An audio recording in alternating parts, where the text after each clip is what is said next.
আসসালামু আলাইকুম, কেমন আছেন সবাই? সবাইকে ওয়েলকাম করছি আমার নতুন আরেকটা ভিডিওতে। তো আমার ভিডিওটি যদি ইউটিউব চ্যানেল থেকে দেখে থাকেন তাহলে সাবস্ক্রাইব করে পাশে থাকবেন। আর যদি ফেসবুক থেকে দেখে থাকেন তাহলে এই আপুকে ভালোবেসে একটা ফলো দিয়ে দেখতে থাকুন।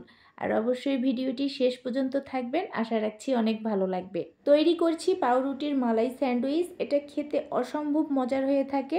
তো এখানে আমি কয়েকটা কাঠবাদাম আর কাজু বাদাম আর কিশমিশ আর নিয়েছিলাম 1 কাপের মতো নারকেল, সামান্য একটু দুধ দিয়ে ব্লেন্ড করে নিয়েছি। অন্য একটা প্যানে দিয়ে দিব জাল করে রাখা ঘন দুধ, তারপরে দিয়ে দিব ব্লেন্ড করে রাখা বাদাম আর নারকেলের মিক্সচারটা। আর এখানে আমি 2 চা চামচ চিনি ব্যবহার করেছি। 1 চা চামচ ভরে কাস্টার্ড পাউডার দিয়েছিলাম। চিনি অ্যাভয়েড করতে পারেন, বাদাম আর কিশমিশ থেকে যে মিষ্টিটা আসে সেটাই যথেষ্ট। আমি 2 চা চামচ চিনি দিয়েছি, তাতে আমার কাছে মিষ্টির পরিমাণটা বেশি লেগেছিল। জাল করতে করতে একটা সময় বেশ থকথকে হয়ে আসবে, তাতে আমি চুলা অফ করে দিব। এটা ঠান্ডা হয়ে গেলে আরও বেশ শক্ত হয়ে যাবে।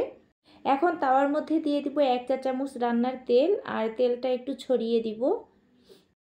তারপরে এখানে আমি দিয়ে দিব 2 পিস ব্রেড। একদিক থেকে ভাজা হয়ে গেলে উল্টিয়ে দিব। তো বাদাম নারকেল দুধ দিয়ে যে পুরটা করে রেখেছিলাম সেটা এখন দিয়ে দিব। আর এই ভিতরের পুরটা একটু বেশি করে দেওয়ার চেষ্টা করবেন, তাহলে খেতে বেশ মজা লাগবে। আর দারুণ সুস্বাদু এই নাস্তাটা বানাতে খুব একটা বেশি সময় লাগে না।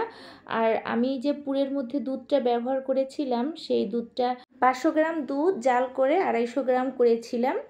তো তারপরে আরেকটা পাউরুটির যে পিস ছিল সেটা দিয়ে কভার করে দিব, দিয়ে খুন্তি দিয়ে একটু চেপে চেপে দিতে হবে।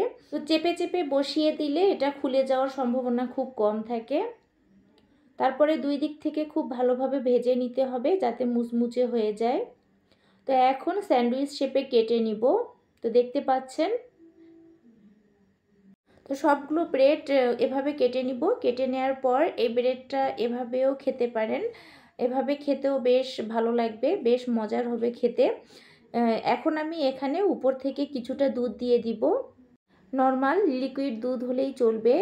আর এই দুধটাকে ঘন করে নেওয়ার লাগবে না বা চিনি মেশানো কোনো কিছুই করার লাগবে না, শুধু উপর থেকে কয়েক চামচ দুধ দিয়ে দিতে পারেন। এটা এমনিও খেতে ভীষণ মজার, আর দুধ দিয়ে খেলে আরও বেশি মজার হয়ে থাকে। বাচ্চাদের জন্য ভীষণ হেলদি একটা খাবার, আর দেখতেও ভীষণ লোভনীয়, আর খেতেও বেশ মজার। আর এখানে চিনির পরিবর্তে খেজুরও ব্যবহার করতে পারেন, খেজুর দিলে এটা আরও বেশি ভালো হবে।